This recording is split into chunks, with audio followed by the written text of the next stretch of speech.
अस्सलाम वालेकुम students, welcome to my YouTube channel easy solutions of mathematics. Exercise 1.2 में हम लोग जो हैं वो क्वेश्चन नंबर 4 तक कर चुके हैं। प्लेलिस्ट में वीडियोस मौजूद हैं, सारी आप जाके देख सकते हैं। आज हम स्टार्ट करेंगे क्वेश्चन नंबर 5 से ऑनवर्ड।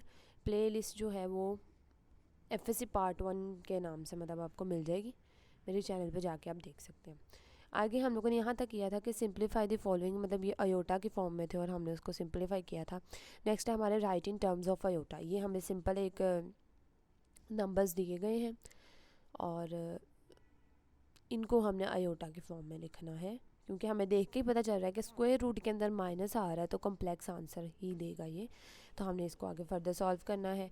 तो ये नोट्स के ऊपर से मैं आपको समझाती जाऊंगी और एक्सप्लेन करती जाऊंगी। ये है -1b। अब हमें पता है कि जो अयोटा होता है उसकी वैल्यू होती है, अयोटा की वैल्यू होती है -√1 और अयोटा स्क्वायर की वैल्यू होती है -1। अब यहाँ पे हमारे पास जो है वो स्क्वायर रूट -1 पड़ा हुआ है, तो स्क्वायर रूट -1 किसके इक्वल होता है, अयोटा के। तो हम उसे यहाँ पे अयोटा बी भी लिख सकते हैं और उसे हम बी अयोटा भी लिख सकते हैं, दोनों में बात एक ही है। इसी तरह ये स्क्वायर रूट -5 था। अब अंदर वाली वैल्यू को हम -1 5 लिख सकते हैं। जब इन दोनों को मल्टीप्लाई करेंगे तो 5 को -1 से करेंगे तो -5 ही आएगा आंसर। तो इस तरह से लिख सकते हैं। उसके बाद इसके ये जो -1 है ये हमारे पास किसके इक्वल है, अयोटा स्क्वायर के इक्वल है। तो साथ 5 वैसे ही आ गया। ये वाला स्क्वायर जो है वो इसके साथ कैंसिल हो जाएगा, स्क्वायर रूट जो है वो स्क्वायर के साथ कैंसिल हो जाता है। यानी कि हम इन दोनों के ऊपर स्क्वायर रूट को अलग करेंगे। अब ये दो तरीके से हो सकता है। एक तो इन दोनों पे स्क्वायर रूट को अलग अगर हम लोग कर दें तो एक स्क्वायर रूट -1 बन जाएगा जो अयोटा के इक्वल होता है, और एक स्क्वायर रूट 5 बन जाएगा, तो डायरेक्ट आंसर आ जाएगा।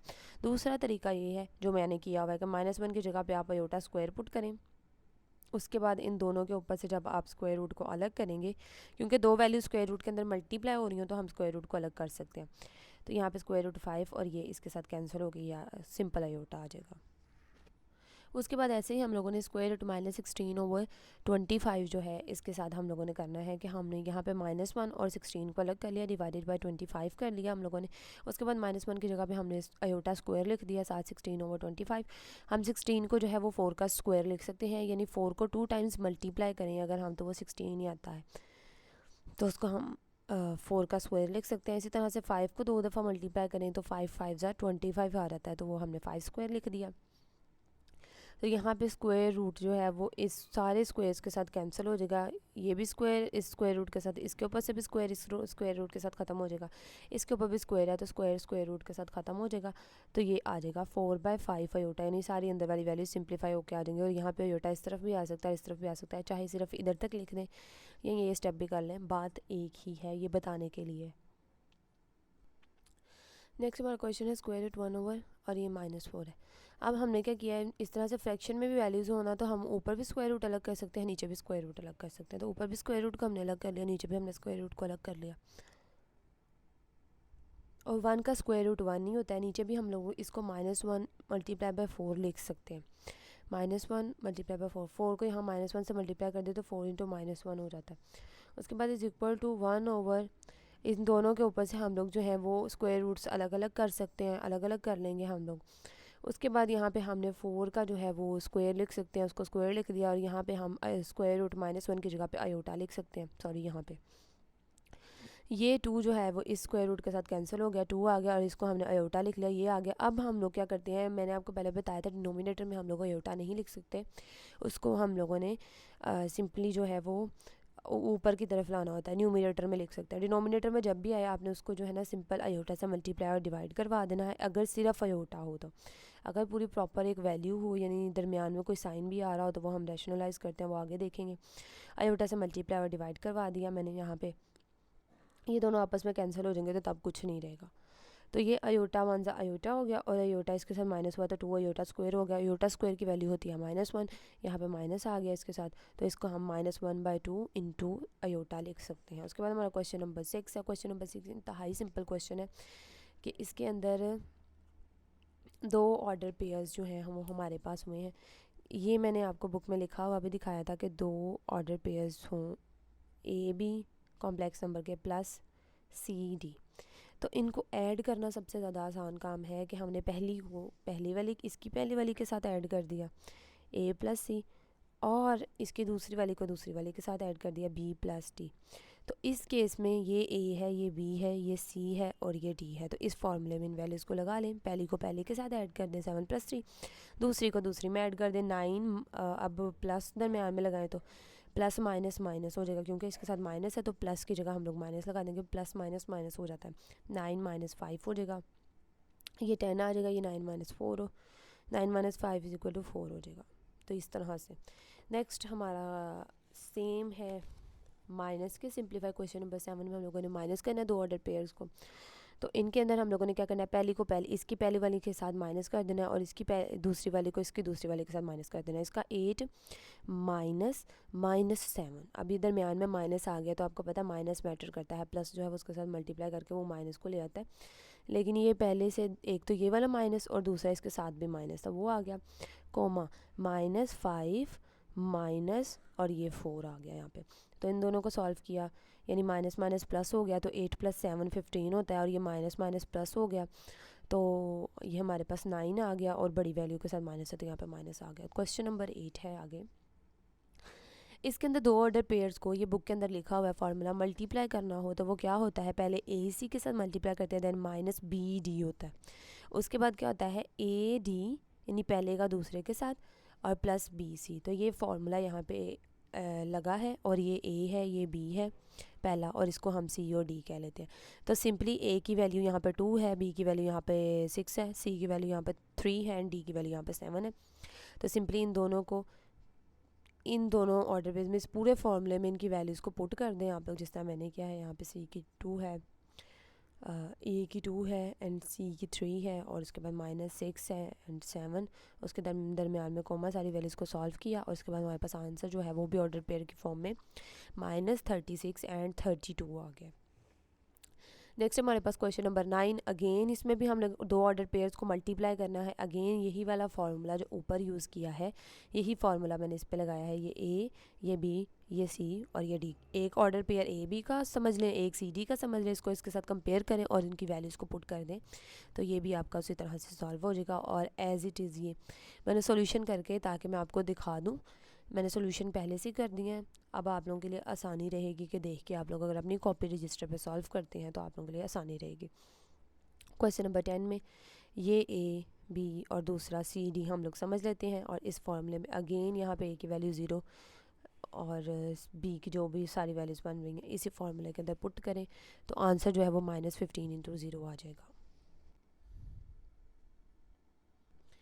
अच्छा जी, नेक्स्ट क्वेश्चन है हमारा क्वेश्चन नंबर 11। अच्छा, इसके अंदर देखिए 2 ऑर्डर पेयर्स हैं, उनके दरमियान डिवाइड का साइन है, तो उसके साथ एक हिंट हमें दिया गया है। हिंट क्या दिया गया है कि हम जो है वो 2 6 को, यानी ये कॉम्प्लेक्स ऑर्डर्ड पेयर वैल्यू है, कॉम्प्लेक्स ऑर्डर पेयर, तो इसको हम जो है वो रियल 2, उसके बाद प्लस, और फिर हम इसको नेक्स्ट जो पार्ट होता है वो कॉम्प्लेक्स पार्ट होता है, इसे 6 अयोटा लिख सकते हैं, उसको 3 + 7 अयोटा के फॉर्म में हम लोग लिख सकते हैं। मल्टीप्लाई बाय, अपनी जो नीचे वाली वैल्यू है इसको, अब मतलब ये वाली जो दोनों ऑर्डर पे है इतनी वैल्यू बनी, उसके बाद ये हम लोगों ने इसको किया है रैशनलाइज, तो इसको इस तरीके से सॉल्व करना है। अब हम इसको करके देखते हैं। पहला ऑर्डर पेयर है हमारा इस तरह से 2 6 है, तो इसके अंदर हम लोगों ने इसको क्या करना है, 2 + 6 अयोटा लिख सकते हैं, और अगर 3 7 हो तो फर्स्ट को रियल पार्ट ले लेना है और दूसरे को हमने कॉम्प्लेक्स 7 अयोटा लिख लिया। उसके बाद इसको हमने एज इट इज़ लिखा, और उसके बाद हमने इसको रैशनलाइज़ कैसे करना है। अगर आपको नहीं पता रैशनलाइज़ का या किया हुआ है तो मैं थोड़ा सा रिमाइंड करवा देती हूँ। रैशनलाइज़ उसमें क्या करते हैं, डिनोमिनेटर में जो वैल्यू पड़ी होती है, जो डिनोमिनेटर में देखा, अगर इसमें सिर्फ अयोटा वाली वैल्यू होती ना सिंपल, तो हम एक अयोटा से मल्टीप्लाई डिवाइड करवाते, काम ख़त्म। अब इसमें रियल पार्ट भी है, इसमें कॉम्प्लेक्स पार्ट भी है, दरमियान में प्लस है, तो रैशनलाइज इस नीचे वाले डिनोमिनेटर से ही करेंगे, लेकिन साइन चेंज कर देंगे। तो ये प्लस का साइन है तो इसको हम माइनस के साइन में चेंज कर देंगे, और इस पूरी वैल्यू को मल्टीप्लाई डिवाइड करवा देंगे। सेम वही, यहाँ पे 3 7 था, यहाँ पे भी 3 7 है, लेकिन सिर्फ साइन चेंज किया। उसके बाद ऊपर वाली दोनों वैल्यूज़ को हम लोगों ने मल्टीप्लाई करवाया। नीचे वाली दोनों वैल्यूज़ जो हैं आपको पता है, एक प्लस की हो एक माइनस की हो, तो यहाँ पे हमारा वो फार्मूला लग जाता है, a² - b² = a + b and a - b। तो उसके अकॉर्डिंग हमने इसको मर्ज करके इस तरह से लिख दिया। इन दोनों वैल्यूज़ को हम लोगों ने आपस में मल्टीप्लाई करवाना है, फर्स्ट को फर्स्ट के साथ, देन फर्स्ट को सेकंड के साथ, तो -14 ही होता है। उसके बाद सेकंड को फर्स्ट के साथ और फिर सेकंड को सेकंड के साथ यहाँ पे मल्टीप्लाई करवाया, तो यहाँ पे अयोटा स्क्वायर बन गया। नीचे यहाँ पे 9 का स्क्वायर लिया, यहाँ पे 7 का स्क्वायर लेंगे तो 49 अयोटा स्क्वायर आ जाएगा। उसके बाद 6 है और -14, ये माइनस प्लस माइनस हो जाएगा, माइनस प्लस माइनस हो जाएगा, और ये 18 माइनस 14 करेंगे हम तो हमारा आ जाएगा 4 अयोटा। बड़े वैल्यू के साथ प्लस है तो प्लस आएगा। यहाँ पे क्या हुआ, -42। अयोटा स्क्वायर की वैल्यू हमें पता है, iota square is equal to -1 होता है। तो यहाँ पे हमने -1 की वैल्यू पुट की, तो माइनस माइनस प्लस हो गया और 42 आ गया। 42 में 6 ऐड किया, 48 + 4 अयोटा हो गया। उसके बाद नीचे डिनोमिनेटर, दोनों वैल्यूज़ का डिनोमिनेटर सेम है, तो हम इसके नीचे भी डिनोमिनेटर को अलग कर सकते हैं, इसके नीचे भी डिनोमिनेटर को अलग कर सकते हैं, करके हम लोगों ने लिख लिया। उसके बाद अब मज़ीद इसकी हम लोग कटिंग करेंगे। इसकी कटिंग हो सकती है, वो किस तरीके से मैं करके बताती हूँ आपको। कि सबसे पहले तो हम ना इसको, सबसे पहले ये रियल वैल्यू है और ये कॉम्प्लेक्स नंबर है, तो हम इसको ऑर्डर्ड पेयर की फॉर्म में इस तरह से लिख सकते हैं कि पहले वाली वैल्यू हम ऐसे ही लिख दें 58 एंड देन कोमा, और दूसरी वैल्यू भी हम लोग ऐसे 4/58 लिख दें। और ये क्योंकि ऑर्डर पेयर की फॉर्म है तो इसको जब हम लोग कॉम्प्लेक्स फॉर्म में कन्वर्ट करेंगे तो यही बनेगी, यानी ये वाली पहली को हम रियल रखेंगे, देन इन प्लस का साइन आएगा दरमियान में क्योंकि इसके साथ माइनस नहीं है, तो दूसरी वाली वैल्यू के साथ हम लोग अयोटा लगा लेते हैं, तो वो लगा के यानी ऑर्डर पेयर से सिंपल इस वैल्यू में चेंज करेंगे तो ये बन जाएगा। तो इसकी अब हम लोगों ने फर्दर कटिंग करनी है, तो ये 2 के टेबल पर कटिंग होगी। 2 2 ज़ा 4, 2 4 ज़ा 8, एंड इसकी कटिंग होगी 2 2 ज़ा 4 और 1 इधर चला गया, 2 9 ज़ा 18 एंड 2 2 ज़ा 4 एंड ये भी 2 2 ज़ा 4 और 2 9 ज़ा 18, तो ये 24/29 बन गया, 2/29 सिंप्लीफाइड फॉर्म में आ गया। मज़ीद कोई कटिंग नहीं हो सकती, तो यही हमारा आंसर है। तो नेक्स्ट क्वेश्चन नंबर 12 है। क्वेश्चन नंबर 12 में फर्स्ट ऑर्डर पेयर है divided by second order pair है। इसका फर्स्ट ऑर्डर पेयर को हम लोग इस तरह लिखेंगे, देन सेकंड ऑर्डर पेयर को डिवाइड में इस तरह से लिखेंगे। उसके बाद इसको भी हम लोग सेम जो नीचे वैल्यू दी गई है उसी वैल्यू के साथ। अच्छा, अभी इसके अंदर एक कॉन्सेप्ट है कि यहाँ पर रियल के साथ -3 है। रियल को चेंज नहीं करना, सिर्फ कॉम्प्लेक्स के साइन को चेंज करके रैशनलाइज करना है, इससे कोई आपका लेना देना नहीं है, जो है वैसे ही आप लोगों ने इसमें लिख देना। -3 था एंड 8 था, -3 और 8 है। कॉम्प्लेक्स नंबर के साथ जो वैल्यू है ना, कॉम्प्लेक्स नंबर के साथ जो माइनस या कुछ जो साइन होता है, कॉम्प्लेक्स के साथ साइन को हम लोगों ने चेंज करना है। हम लोगों ने रियल के साथ साइन है उसको नहीं चेंज करना, उसको वैसे का वैसे ही रहने देना। इन दोनों को मल्टीप्लाई करना है हम लोगों ने, उन्हें नीचे वाली वैल्यू में हम लोगों ने वही फार्मूला यूज़ करना है। इसका a² हो जाएगा एंड देन दरमियान में एक में प्लस है एक में माइनस है, तो हमने दरमियान वाले को ही देखना है माइनस, और दूसरी का स्क्वायर आ जाएगा। उसके बाद नेक्स्ट इन दोनों को मल्टीप्लाई किया, ऊपर ये मैंने स्टेप बाय स्टेप किया है। इसी तरह से ये 9 है, ये 64 अयोटा स्क्वायर आ गया, और इनको सॉल्व करने के बाद हमारे पास 9 + 64 आ गया। इसमें हमने अयोटा वाली वैल्यूज़ को जो है ऐड कर दिया। यहाँ पे हमारे पास जो है ये वैल्यू, इसकी वैल्यू अयोटा स्क्वायर की -1 थी। Iota square is equal to -1, तो माइनस माइनस प्लस हो गया, ये भी 32 + 32 और ये -15 हो गया। 32 - 15 वो 17 आ गया, और इस तरह से ये 52 बन गया, और इस तरह से हम लोगों ने इसको अलग कर लिया। 17/73 एंड 52/73 तो हो गया। तो आज की वीडियो को लेते हैं, नेक्स्ट वीडियो में हम नेक्स्ट क्वेश्चंस को कवर करेंगे। इस वीडियो से रिलेटेड कोई क्वेश्चन है तो कमेंट सेक्शन में पूछ सकते हैं। वीडियो पसंद आई तो प्लीज़ वीडियो को लाइक करें, चैनल को सब्सक्राइब करें, और अपने फ्रेंड्स के साथ ज़्यादा से ज़्यादा मेरी वीडियो को शेयर करें। Thank you so much.